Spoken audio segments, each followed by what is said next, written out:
पहिरीं त मुबारकबाद थो ॾियां अब्बासी साहब खे ऐं संदुस टीम खे। ही ॾाढी थैंकलेस जॉब आहे, मीडिया जी जॉब ॾाढी थैंकलेस जॉब आहे। हिकिड़े ॾींहुं हिकिड़ा माण्हू तव्हांजी ख़बर मां ख़ुशि आहिनि, ॿिए ॾींहुं ॿिया माण्हू तव्हांजी ख़बर मां नाराज़ आहिनि।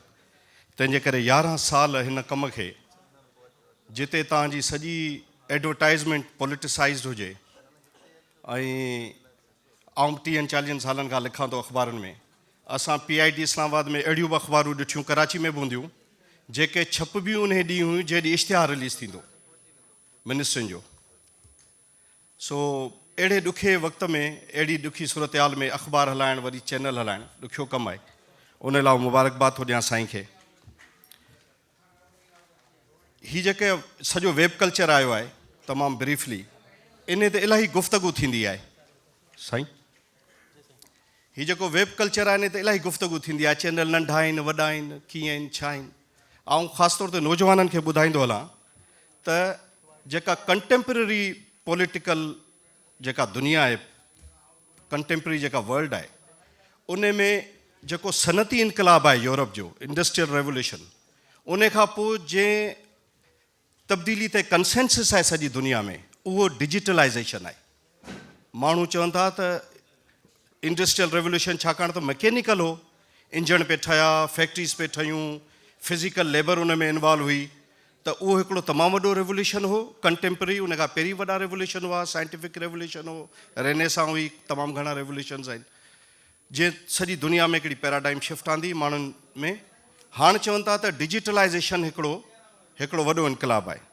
त उन में मूंखे इहो चवंदे इंतिहाई ख़ुशी महसूसु थींदी आहे त सिंधी चैनल हुजनि, वेब चैनल हुजनि या सैटेलाइट चैनल्स हुजनि, नंढा हुजनि, वीलॉग्स हुजनि, यूट्यूब चैनल्स हुजनि, अख़बारूं हुजनि, जेके नंढा नंढा नेटवर्क्स आहिनि, उहे डायरेक्टली या इनडायरेक्टली उन सॼे जेको डिजिटल रेवोल्यूशन आहे दुनिया में, उन जा स्टेक होल्डर आहिनि।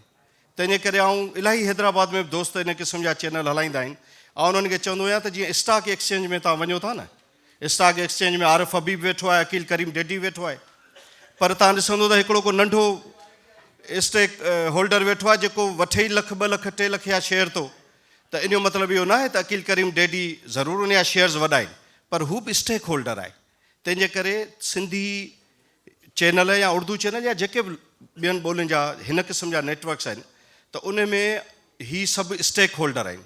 तंहिंजे करे आउं अब्बासी साहब खे चवां थो त इहा जेका बि आउं तव्हांजे मुख़्तलिफ़ रिपोर्टरनि खां ॿुधंदो रहंदो आहियां त ही अॻियां वधंदी, ज़रूरु यकीननि अॻियां वधंदी, पर तव्हां इक्वल फुटिंग जा स्टेक होल्डर आहियो इन सॼे डिजिटल रेवोल्यूशन में। तंहिंजे करे तव्हां इनखे अञा जेतिरो वधीक एडवांस कंदो, वधीक बहितर कंदो, तव्हां लाइ सुठो आहे। हिकिड़ो किताबु आहे ऑक्सफोर्ड यूनिवर्सिटी प्रेस छपरायो आहे, इफ़त हुसैन जो, उन जो PhD थीसिस आहे, social media versus conventional media. नौजवाननि खे चवां थो त उहो किताबु ज़रूरु पढ़ो। उन किताब में हिकिड़ो इंटरव्यू आहे फ़खरुद्दीन जी इब्राहिम साहब जो, 2008 जी इलेक्शन में वो चीफ इलेक्शन कमिश्नर हो पाकिस्तान जो। उन किताब में हुन आर्ग्यूमेंट ॾेई इहो साबित कयो आहे त भले तव्हांजा 50 ट्रक ॿाहिरि बीठा हुजनि लाइव जा, भले तव्हां वटि वॾा नेटवर्क्स हुजनि जेके इलाही चैनलनि जा नाला कलमती साहब वठी वियो, बिकेक साहब वठी वियो, पर उन थीसिस ॿुधायो आहे त वरी बि जेके मेजर 2008 जी इलेक्शन जा जेके मेजर हैपनिंग्स आहिनि, जिन चैलेंज कयो इलेक्शन जे रिज़ल्ट्स खे या इलेक्शन जी ट्रांसपेरेंसी खे, उहे सभु अंदरां पिया आया, सोशल मीडिया मां पिया आया, मोबाइल मां पिया आया, कंहिं क्लिप पे ठाहियो। तव्हांखे यादि हूंदो नसीम ज़हरा जो क्लिप, कंहिंखे यादि आहे? क्लिफ्टन जी पोलिंग कंहिं स्टेशन ते हुई, नसीम ज़हरा जंहिंसां ही जेके दोस्त कल्ह 2 ॾींहं खां धमकियूं पिया ॾियनि, टोपी पाए न अचो, इन्हनि जे दोस्तनि जेको हुन सां हशर कयो नसीम ज़हरा, उहो क्लिप ॿाहिरि मोकिलियो ऐं Fakhruddin G Ibrahim chief election commissioner Pakistan जो कलाकु लाइव पे ॾेखारियूं त चए पियो त मूंखे ख़बर ई कोन्हे मुंहिंजो बूथ किथे आहे, मुंहिंजो प्रिज़ाइडिंग ऑफिसर कहिड़ो आहे, पोलिंग एजेंट कहिड़ो आहे, पर्ची खयों पे हलियो चीफ इलेक्शन कमिश्नर। त उन इहो किताबु ज़रूरु पढ़िजो। उन में हुन साबित कयो आहे त हीअ जेका नई वेव आहे डिजिटलाइज़ेशन जी, जेका अनकन्वेंशनल आहे, उन दुनिया सॼी खे तब्दील करे छॾियो आहे। त आउं सम्झां थो हीउ हिकिड़ो स्टार्ट आहे। ऐं इन सां हिकिड़ी जेका साईं ॻाल्हि करे वियो डॉक्टर साहब, त नैरेटिव चेंज थो थिए। तव्हां इन ख़फ़े में न पओ त तव्हांजी ॻाल्हि खे को हरू भरू 10 लख माण्हू सब्सक्राइब कनि। तव्हांजी ॻाल्हि अगरि 10 माण्हू, एकता जी ॻाल्हि अगरि 20 माण्हू सब्सक्राइब था कनि ऐं नैरेटिव चेंज थो थिए त इहा बि तव्हांजी सक्सेस आहे। त इन करे तव्हां इनखे पॉज़िटिव जेको वॉल्टियर जी अप्रोच आहे त गिलास अधु भरियल आहे, हिकिड़ा चवंदा गिलास अधु ख़ाली आहे, त तव्हां गिलास अधु भरियल वारी जेकी अप्रोच आहे उनखे ॾिसो। ॿियो, डिजिटल इकोनॉमी में दुनिया हली वई आहे। हिते घणा दोस्त हूंदा जिन खे चयो वियो हूंदो त बाबा वर्क फ्रॉम होम, आयो न तव्हां इलाही वर्क फ्रॉम होम, त दुनिया वर्क फ्रॉम होम में हली वई आहे। त हीउ जेको डिजिटलाइज़ेशन जो कल्चर आहे इहो बि वर्क फ्रॉम होम आहे। इन में तव्हां जेतिरो इनपुट ॾींदो इहो न ॾिसो त उहे फिज़िकल शेप उन अख़बार जो आहे न आहे न पियो हले, ॾिसो त हाणे नैरेटिव कीअं पियो चेंज थियनि, परसेप्शन्स कीअं। हाणे दुनिया मैकेनिकल जेका आहे इंडस्ट्रियल रेवोल्यूशन खां हाणे नॉन मैकेनिकल में हली वई आहे। नॉन मैकेनिकल में ताज़ो किताबु आयो अथव ज़ाहिद हुसैन जो हाइब्रिड रूल इन पाकिस्तान, मिले ई कोन थो। पहिरें ॾींहुं आयो ख़लाई मख़लूक गुम करे छॾियो, मिले ई कोन थो। उहो किताबु अगरि कंहिंखे हथु अचे त पढ़ो। त इहे सभु शयूं आहिनि, तंहिंजे करे हीउ पंहिंजे हिसे जो हिकिड़ो इनक़लाबु आहे।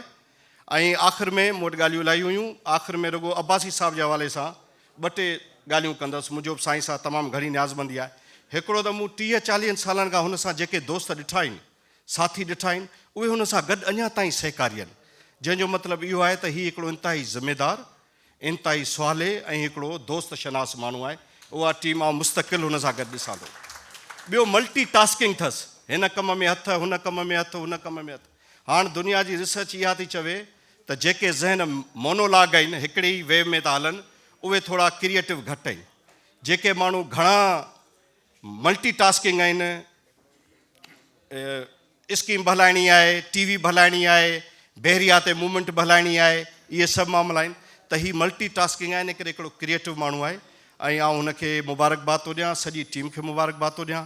मूंखे ख़ुशी थी आहे त महमूद शाम साहिबु हिते मौजूदु आहे। 4-5 ॾींहंनि खां जेको हीउ सिंध में सॼो मामिलो हले पियो, उन में इंतिहाई ज़िमेदार, इंतिहाई जेको हिकिड़ो सिंध दोस्त, वतन दोस्त मौक़िफ़ु आहे। अलाए केतिरा दोस्त तव्हां महमूद शाम साहिबु वटि एॾायो, उन्हनि जो हिकिड़ो इंतिहाई भरपूर उत्साहींदड़ मौक़िफ़ु आहे। त उन जी शेर सां मूंखे महमूद शाम साहिब खे ॾिसी संदुसि हिकिड़ो शेर यादि आयो, मशहूरु शेर आहे, उन सां पंहिंजी ॻाल्हि ख़तमु कंदुसि। त एक वो जंगल है जहाँ हम हैं जानवर से परेशान, या हैवान से परेशान, मूंखे यादि न आहे। एक वो जंगल है जहाँ हैं हम हैवान से परेशान, एक वो जंगल है जहाँ आदमी है ख़ुद से सहमा हुआ। त हीउ जेको माण्हू पाण खां सहमियल आहे, हिन क़िस्म जा नेटवर्क, हिन क़िस्म जी जदोजहद, इहा पाण माण्हुनि खे अॻियां कढींदी। ऐं साईं अब्बासी साहिब खे, संदसि टीम खे, ऐं ख़ासि तौर ते जेके 2 माण्हू आहिनि, जावेद मेहर जो नालो ज़रूरु वठंदुसि, हिकिड़ो डायनामिक माण्हू आहे। अनिल इरफान, अनिल हिकिड़ो डायनामिक माण्हू खयो अथसि। हैदराबाद जी आउं चवां थो घिटी घिटी त ठहियो, पर सिर सुञाणे थो। त ईअं जाती वारो रिपोर्टर, उनखे बि आउं ॿुधंदो बि रहां थो, पढ़ंदो बि रहां थो। त तव्हां सभिनि खे मुबारकबाद, ऐं उमेदु आहे त हीउ सफ़र इन ई ऑब्जेक्टिव ऐं हिकिड़ी इंतिहाई रैशनल जेको आहे जर्नलिज़म सां तव्हांजो जारी रहंदो। Thank U very much. To watch more videos, please subscribe to our YouTube channel and click the bell icon.